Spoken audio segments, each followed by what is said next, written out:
BBMP mayor ಆಗಿ Kathriguppe corporate Venkatesh ಮೂರ್ತಿ ಆಯ್ಕೆಯಾಗಿದ್ದಾರೆ. ಸೋಮಶೇಖರ್ ಹಾಗೂ ವೆಂಕಟೇಶ್ ಮೂರ್ತಿ ನಡುವೆ ತೀವ್ರ ಪೈಪೋಟಿ ಇತ್ತು.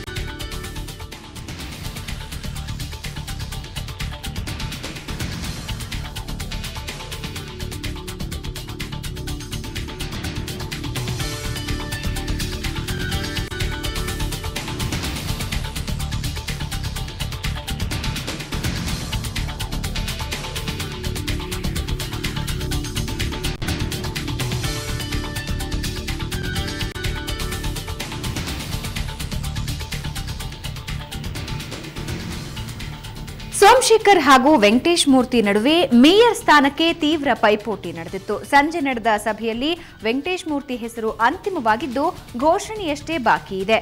ಉಪಮೇಯರ್ ಆಗಿ ಎಲ್ ಶ್ರೀನಿವಾಸ್ ಆಯ್ಕೆಯಾಗಿದ್ದಾರೆ. ಇಬ್ಬರ ಆಯ್ಕೆ ನಾಳೆ ಅಧಿಕೃತವಾಗಿ ಘೋಷಣೆಯಾಗಲಿದೆ.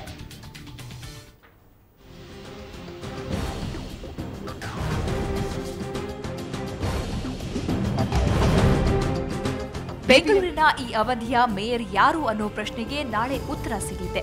ಆದರೆ ಈಗಾಗಲೇ ಕುರುಬ ಜನಾಂಗದವರನ್ನ ಮೇಯರ್ ಮಾಡಬೇಕು ಅನ್ನೋ ನಿರ್ಧಾರ ಪಕ್ಷದ ವತಿಯಿಂದ ಕೈಗೊಳ್ಳಲಾಗಿದೆ. ಆದ್ರಿಂದ ಮೇಯರ್ ರೇಸ್ನಲ್ಲಿ ಶಾಕಂಬರಿ ನಗರದ ಸೋಮಶೇಖರ್ ಹಾಗೂ ಕತ್ರಿಗುಪ್ಪೆ ವಾರ್ಡ್ನ ಸದಸ್ಯ ವೆಂಕಟೇಶ್ ಮೂರ್ತಿ ನಡುವೆ ತೀವ್ರ ಪೈಪೋಟಿ ಏರ್ಪಟ್ಟಿದೆ. ಯಾರು ಅಭ್ಯರ್ಥಿಗಳಾಗಿದ್ದರೋ ಅವರೇ ಈಗ ಆಯ್ಕೆಯನ್ನ ಪಕ್ಷದ ಮೇಲೆ ಬಿಟ್ಟಿರೋದ್ರಿಂದ ಅದು ಸಮಸ್ಯೆ ಆಗಿರೋದಷ್ಟೇ. ಅವರೇ ನಾವೇ ಆಗ್ತೀರಿ ಅಂತ ಅವರೇ ತೀರ್ಮಾನ ಮಾಡಿದ್ರೆ ಪ್ರಶ್ನೆ ಇಲ್ಲ. ಲೇಟ್ ನೈಟ್ ಆಗುತ್ತೆ, ಇಲ್ಲ ಬೆಳಗ್ಗೆ 8 ಗಂಟೆಗೆ, ಒಟ್ಟಿನಲ್ಲಿ ಏನೇ ತೀರ್ಮಾನ ಆದರೂ ಬೆಂಗಳೂರಿನ ಮಹಾನಗರ ಪಾಲಿಕೆ ಸದಸ್ಯರ ಸಮ್ಮುಖದಲ್ಲೇ ತೀರ್ಮಾನ. ಈ ಮಧ್ಯೆ ರೋಸ್ಟರ್ ಪದ್ಧತಿ ಅನುಸರಿಸಿ ಮೇಯರ್ ಚುನಾವಣೆ ನಡೆಸುವಂತೆ ಪಾಲಿಕೆ ಸದಸ್ಯ ಲೋಕೇಶ್ ಕೋರ್ಟ್ ಮೆಟ್ಟಿಲೇರಿದ್ರು. ಆದರೆ ಹೈಕೋರ್ಟ್ ಯಾವುದೇ ಮಧ್ಯಂತರ ತಡೆ ನೀಡದೆ ಕೋರ್ಟ್ ಅಂತಿಮ ತೀರ್ಪಿಗೆ ಚುನಾವಣೆ ಬದ್ಧವಾಗಲಿದೆ ಅಂತ ಕೋರ್ಟ್ ಹೇಳಿದೆ. ನಾಳೆ ಚುನಾವಣೆ ಏನೋ ನಡೆಯಲಿದೆ. ಆದರೆ ಕೋರ್ಟ್ನ ಅಂತಿಮ ತೀರ್ಪು ಲೋಕೇಶ್ ಅವರ ಪರವಾಗಿ ಬಂದ್ರೆ ಆಯ್ಕೆಯಾದ ಮೇಯರ್ ರದ್ದುಗೊಂಡು ನೂತನ ಮೇಯರ್ ಆಯ್ಕೆ ನಡೆಯಲಿದೆ. ಅಶ್ವಿನಿ, ಸುವರ್ಣ ಸುದ್ದಿವಾಹಿನಿ, ಬೆಂಗಳೂರು.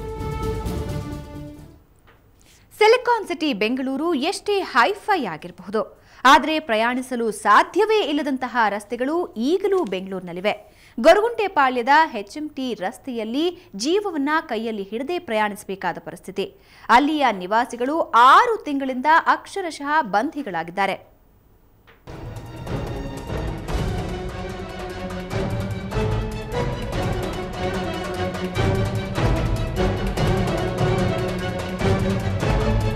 ಪಾದ ಮುಳುಗುವಷ್ಟು ಧೂಳು, ಹೆಜ್ಜೆ ಎತ್ತಿಡಲಾಗದಷ್ಟು ಗುಂಡಿಗಳು, ವಾಹನ ಸಾಗುವುದು ಸಾಧ್ಯವೇ ಇಲ್ಲದಂತಹ ರಸ್ತೆ.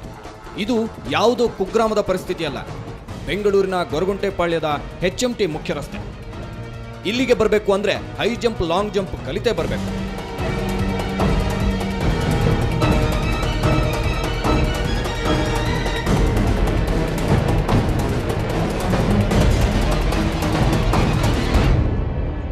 ಇದು ನಿನ್ನೆ ಮೊನ್ನೆಯ ಸ್ಥಿತಿಯಲ್ಲ, ಕಳೆದ 6 ತಿಂಗಳಿಂದ ಇದೇ ಸಮಸ್ಯೆ.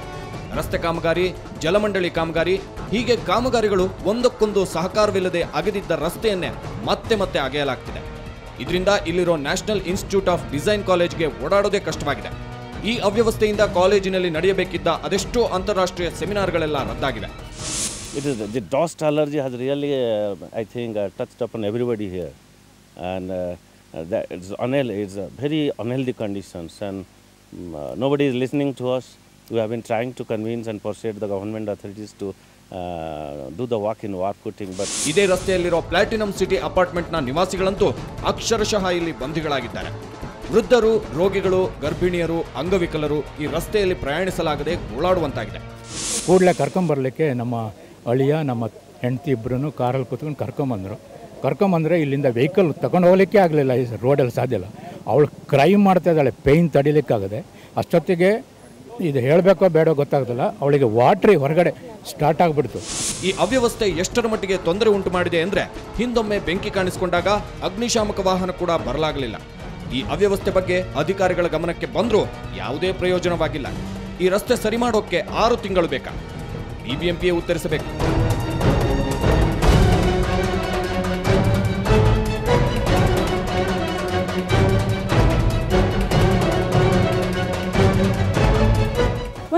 ಮುಖ್ಯ ರಸ್ತೆ ಹೀಗೆ ಕಳೆದ 6 ತಿಂಗಳಿಂದ ಪಾಳು ಬಿದ್ದಿದೆ. ಇದೇ ರಸ್ತೆಯನ್ನು ನಂಬಿಕೊಂಡಿರೋ ಸಾವಿರಾರು ನಿವಾಸಿಗಳು, ವಿದ್ಯಾರ್ಥಿಗಳು ಈ ರಸ್ತೆಯಲ್ಲಿ ಸಾಗಲಾರದೆ ಪಡಬಾರದ ಕಷ್ಟಪಡ್ತಾ ಇದ್ದಾರೆ. ಅವರ ಈ ಕಷ್ಟ BBMPಗಾಗಲಿ ಸ್ಥಳೀಯ ಮುಖಂಡರಿಗಾಗಲಿ ಕಾಣ್ತಾ ಇಲ್ವಾ? ಈ ಪ್ರಶ್ನೆಗೆ ಅವರು ಕೂದಲೇ ಉತ್ತರಿಸಬೇಕಾಗಿದೆ. ಕ್ಯಾಮ್ರಾಮನ್ ಪ್ರಕಾಶ್ ಜೊತೆ ರಜನಿ MG, ಸುವರ್ಣ ನ್ಯೂಸ್ 24/7 ಬೆಂಗಳೂರು. ಮೇಲ್ಗಡೆ ಟ್ರಾಫಿಕ್ ಜಾಮ್, ಕೆಳಗಡೆ ಕಸ ಗಬ್ಬುನಾಥ. ನಗರ ನಿರ್ವಹಣೆಗೆ ಹೆಬ್ಬಾಳ ಫ್ಲೈಓವರೇ ಕೈಗನ್ನಡಿ.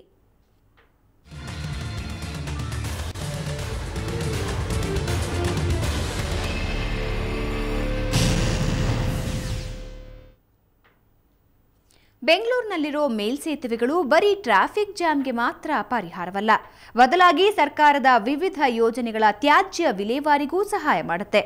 ಇದಕ್ಕೆ ಕೈಗನ್ನಡಿ ಹೆಬ್ಬಾಳ ಫ್ಲೈಓವರ್.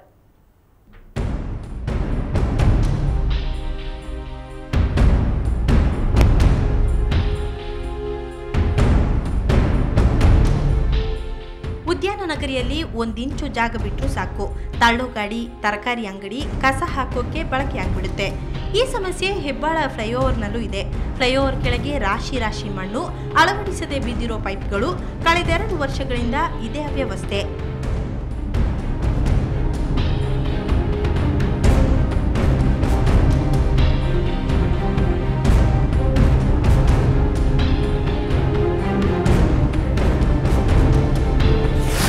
ಇದು ಎತ್ಕೊಂತ ನೋಡಿದ್ರೆ ಇನ್ನು ಎತ್ಕೊಂಡೋಗಿಲ್ಲ, ಎಲ್ಲೆಲ್ಲ ಪೈಪ್ ಹಾಕಿದ್ದಾರೆ ಒಟ್ಟಿನಾಗಿ.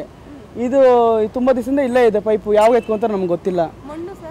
ಮಣ್ಣು ಪಿಲ್ಲರ್ ಮಾಡ್ತಾರಲ್ಲ, ಬ್ರಿಡ್ಜ್ ಮಾಡ್ತಾರಲ್ಲ, ಆ ಪಿಲ್ಲರ್ ತೋಡಿ ಇಲ್ಲಿ ಹಾಕಿರೋದು ಮಣ್ಣು.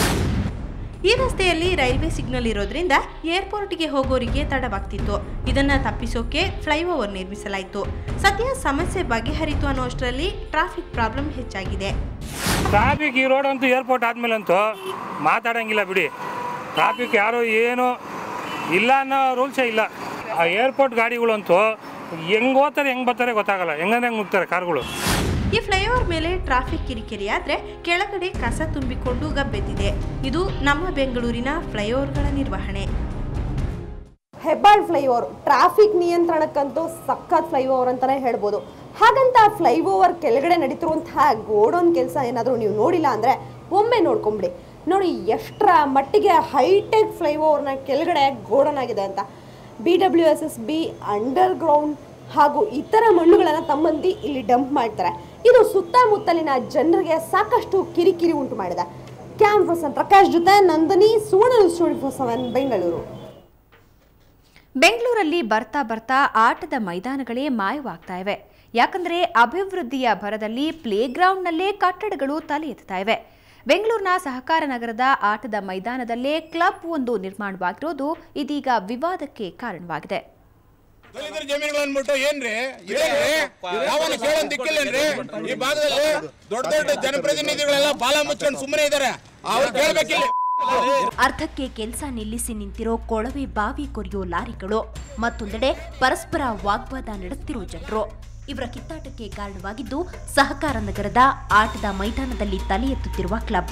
ಸರ್ವೆ ನಂಬರ್ 13(1) ಮತ್ತು 13(2) ಸೈಟ್ನಲ್ಲಿ ಸಹಕಾರ ನಗರ ಕ್ಲಬ್ನವರು ಕ್ಲಬ್ ಕಟ್ಟಡ ಕಟ್ಟುವುದಕ್ಕೆ BDA ಜೊತೆ ಕರಾರು ಮಾಡಿಕೊಂಡಿದ್ದಾರೆ.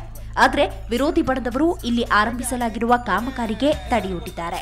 ಈಗ ಆಲ್ರೆಡಿ ಈ ಸೊಸೈಟಿ ಈ ಜಮೀನಿಗೆ ಸಂಬಂಧಪಟ್ಟಂಗೆ 2010ರಿಂದ BDA ಕಮಿಷನರ್ಗೆ ನಾವು ಕಂಪ್ಲೇಂಟ್ ಕೊಡ್ತಾನೆ ಬಂದಿದ್ದೀವಿ. ಆಮೇಲೆ ಕೋರ್ಟಲ್ಲಿ ಸಿವಿಲ್ ಕೋರ್ಟಲ್ಲಿ ಡಿಕ್ಲೇರೇಷನ್ ಶೂಟ್ ಹಾಕಿದ್ದೀವಿ. ಆರೇ ನಡೀತೈತೆ.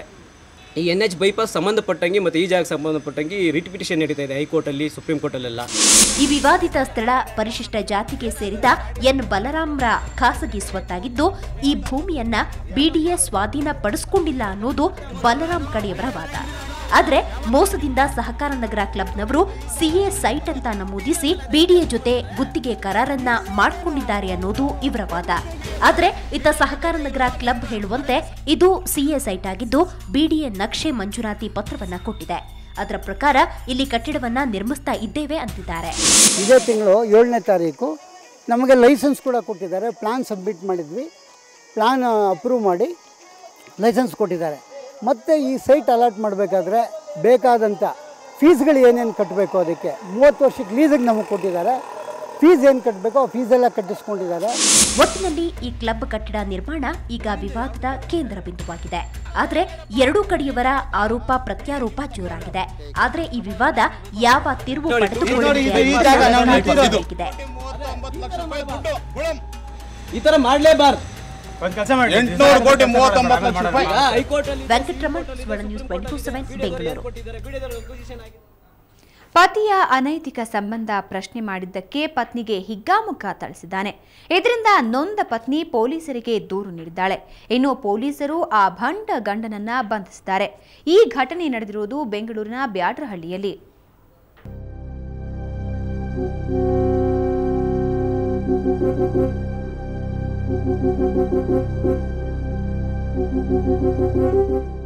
ಈ ಮಹಿಳೆಯ ಕಣ್ಣಿನ ಹತ್ತಿರ ಬಿದ್ದಿರೋ ಏಟು ನೋಡಿ. ಸ್ವಲ್ಪ ಯಾಮಾರಿದ್ರೂ ಕಣ್ಣೇ ಕಾಣದಂತಾಗಿ ಬಿಡ್ತಿತ್ತು. ಹೀಗೆ ಈಕೆಗೆ ಹೊಡೆದಿರೋದು ಬೇರೆಯೂ ಅಲ್ಲ, ಈಕೆಯ ಪತಿ ಕೈಲಾಸ್.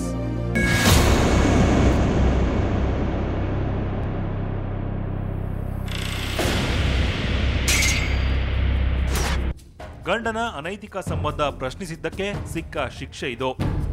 ದಿನನೂ ಹೊಡಿತಾರೆ, ಆಗ್ಲೇ ಸುಮಾರು ವರ್ಷದಿಂದನೂ ಹೊಡಿತಾರೆ. ನಾನು ಇವತ್ತು ಸರಿ ಹೋಗ್ತಾರೆ, ನಾಳೆ ಸರಿ ಹೋಗ್ತಾರೆ ಅಂತ ಅನ್ಕೊಂಡೇ ಇದ್ದೆ. ಆದರೆ ಮತ್ತೆ ಸರಿನೇ ಹೋಗಲಿಲ್ಲ. ದಿನ ದಿನ ಜಾಸ್ತಿನೇ ಆಗ್ತಿದೆ. ನನ್ನ 2 ಕಾಲು ಬಿದ್ದೋಗಿದೆ ಸರ್. 3 ದಿನ ಆಗಿದೆ ಅನ್ನ ತಿಂದು. ಮಂಜುಳಾ ಆಂಧ್ರಹಳ್ಳಿಯ ಸಾಯಿಬಾಬಾ ಲೇಔಟ್ ನಿವಾಸಿ. ಈಕೆಯ ಪತಿ ಕೈಲಾಸ್ ನಿತ್ಯ ಕುಡಿದು ಬರ್ತಿದ್ದ. ಹೆಂಡತಿ ಮಕ್ಕಳನ್ನ ಮನಸೋ ಇಚ್ಛೆ ತಳಿಸ್ತಾ ಇದ್ದ. ಇತ್ತೀಚೆಗೆ ಶೋಭಾ ಎಂಬಾಕೆಯೊಂದಿಗೆ ಅಕ್ರಮ ಸಂಬಂಧ ಕೂಡ ಮಾಡಿದ್ದಾನೆ. ಆದರೆ ಇದ್ಯಾವುದೂ ತಪ್ಪೇ ಅಲ್ಲ ಅಂತಿದ್ದಾನೆ ಕೈಲಾಸ್. ಏನು ತಪ್ಪು ನಾನೇನು ಮಾಡಿಲ್ಲ. ಇಲ್ಲಿ ಕೇಳಿ, ಹುಡುಗರು ಎಲ್ಲರೂ ಅವರೇ, ಅಕ್ಕಪಕ್ಕ ಬಿಲ್ಡಿಂಗ್ ಎಲ್ಲರನ್ನ ಕೇಳಿ ನೋಡಿ. ನಾನು ಯಾವನ್ನೇ ಯಾರು ಹೇಳಲ್ಲ. ನಾನು ಆ ಥರ ತಪ್ಪು ಯಾವತ್ತೂ ಮಾಡಲ್ಲ. ನಾನು ಈತನ ಕಿರುಕುಳದಿಂದ ಬೇಸತ್ತ ಪತ್ನಿ ಹಾಗೂ ಪುತ್ರ ಕೈಲಾಸ್ ವಿರುದ್ಧ ಬ್ಯಾಡರಹಳ್ಳಿ ಠಾಣೆಯಲ್ಲಿ ದೂರು ದಾಖಲಿಸಿದ್ದಾರೆ. ಪೊಲೀಸರಾದರೂ ಈತನಿಗೆ ಬುದ್ಧಿ ಕಲಿಸ್ತಾರಾ ನೋಡಬೇಕಾಗಿದೆ. ಅಶ್ವಥ್ ಎಸ್ಎನ್, ಕ್ರೈಮ್ ಬ್ಯೂರೋ, ಸುವರ್ಣ ನ್ಯೂಸ್ 24/7. ಈಗ ಒಂದು ಬ್ರೇಕ್ ನಂತರ ಬೆಂಗಳೂರು ಫಸ್ಟ್ ಮುಂದುವರಿಯುತ್ತೆ.